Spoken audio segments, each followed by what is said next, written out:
नमस्कार दोस्तों, यह वीडियो क्लास 10th चैप्टर 1 का पार्ट 2 है। इससे पहले जो मैंने पार्ट अपलोड किया है प्लीज़ उसको देखिए और उसको समझिए, फिर इसके ऊपर आइए तो आपको अच्छी तरीके से समझ में आएगा।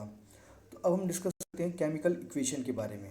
तो केमिकल इक्वेशन क्या होती है, इसको हम जानने की कोशिश करेंगे।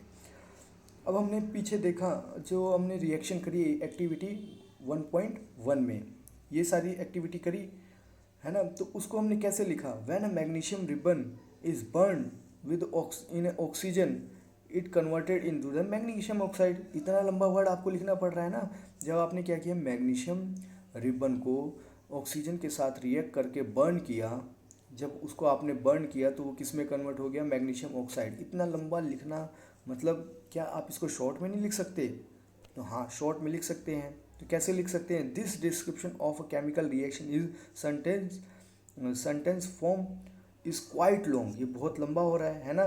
तो it can be written in the shorter form, एक शॉर्टर फॉर्म में लिख सकते हैं जिसको हम बोलेंगे वर्ड इक्वेशन, है ना। शॉर्टर फॉर्म में लिखने के लिए हम उसे बोलेंगे वर्ड इक्वेशन। जैसे मैंने देखा, मैग्नीशियम लिख दिया प्लस ऑक्सीजन लिख दिया और इसको मैंने बना दिया मैग्नीशियम ऑक्साइड। तो ये आपको समझ में आया। अब मैं इसको थोड़ा और डिटेल से जो नीचे लिखा है मैं इसको आपको समझाता हूँ। देखो, जैसे आपका हो गया, इन्होंने क्या लिखा, magnesium plus oxygen is equal to, ये आपका एरो दिखा रहा है और ये क्या आ रहा है, मैग्नीशियम ऑक्साइड। तो अब जो मैग्नीशियम है इसको आपने वर्ड में लिखा और इसको भी वर्ड में, ये दोनों जो लेफ्ट साइड में लिखे हैं ना, तो ये क्या होते हैं, रिएक्टेंट होते हैं और इन दोनों के बीच में प्लस का साइन होता है। वहीं पे जो आपको जो फाइनल प्रोडक्ट मिल रहा है, देखो ये रिएक्टेंट है, दो रिएक्टेंट को मिलाया तो आपको क्या मिलेगा, प्रोडक्ट मिलेगा। अब वो प्रोडक्ट क्या मिला, कैल्शियम मैग्नीशियम ऑक्साइड, और उसके बीच में आपने क्या लगाया, एरो। अगर इसके यहाँ पे भी दूसरा कुछ निकल रहा होता तो हम क्या बोलते हैं, उसके साथ भी एच लगा, प्लस लगाते। तो ये आपको पता चला बेटा, क्या बोल रहा हूँ मैं, आपको समझ में आया। एक बार वापस से देखो, मैग्नीशियम प्लस ऑक्सीजन, ये दोनों क्या है, रिएक्टेंट है। जब दोनों आपस में रिएक्ट करेंगे तो मैं इनके बीच में प्लस लगाऊंगा। अब ये जब ये कोई फाइनल प्रोडक्ट फॉर्म करेंगे तो प्रोडक्ट फॉर्म करने से पहले इनके बीच में क्या लगा दूंगा, और एक एरो लगा दूंगा, है ना। तो उसे हम क्या बोलेंगे, फाइनल प्रोडक्ट जो मिलेगा हम उसे क्या बोलेंगे, मैग्नीशियम ऑक्साइड। अब जो रिएक्टेंट जो है ना, हमेशा किस साइड लिखते हैं, लेफ्ट हैंड साइड, है ना। और जो प्रोडक्ट होता है वो हमेशा किस साइड होता है, राइट हैंड साइड। तो ये सारी चीज़ें इसमें यही बताई हुई है और कुछ नहीं बताया हुआ है। तो आपको अगर नहीं समझ में आया तो बेटा एक बार वीडियो को रिवाइंड करके एक बार देखोगे तो आपको 100% समझ में आ जाएगा। तो हम बढ़ते हैं आगे की तरफ। जैसे अब हमें और देखो, राइटिंग अ केमिकल इक्वेशन, अब हमने वहाँ पे भी लिखा वर्ड में, है ना। क्या हम उसको और शॉर्टर वे में लिख सकते हैं क्या, देखो और शॉर्टर वे में लिख सकते हैं क्या, तो हाँ लिख सकते हैं। कैसे लिख सकते हैं, अगर हमें जो भी केमिकल्स हैं, है ना, उनके फॉर्मूले मतलब सिंबल पता है ना। ये आप यहाँ पे आ गया सिंबल।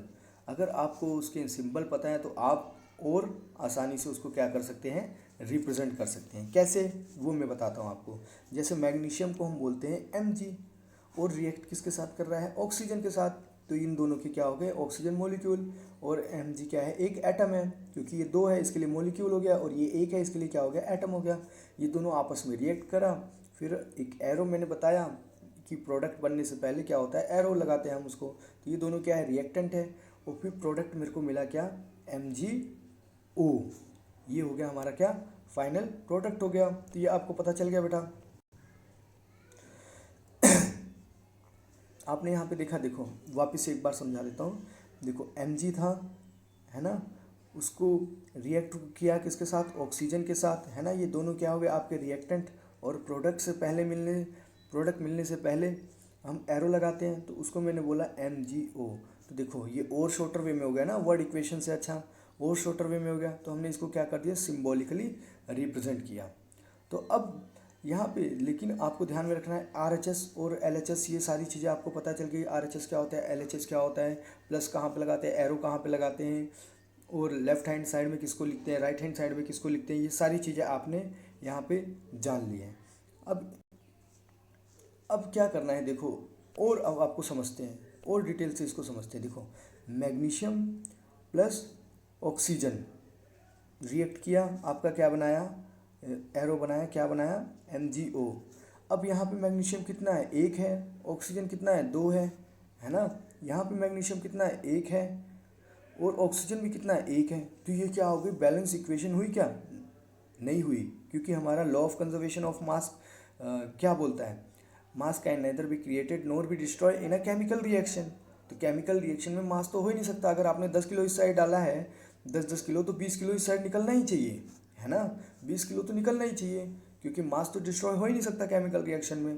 तो ये हमारी, जब भी कोई इक्वेशन बैलेंस नहीं होती है तो उस इक्वेशन को हम बोलते हैं क्या, स्केलेटल केमिकल इक्वेशन।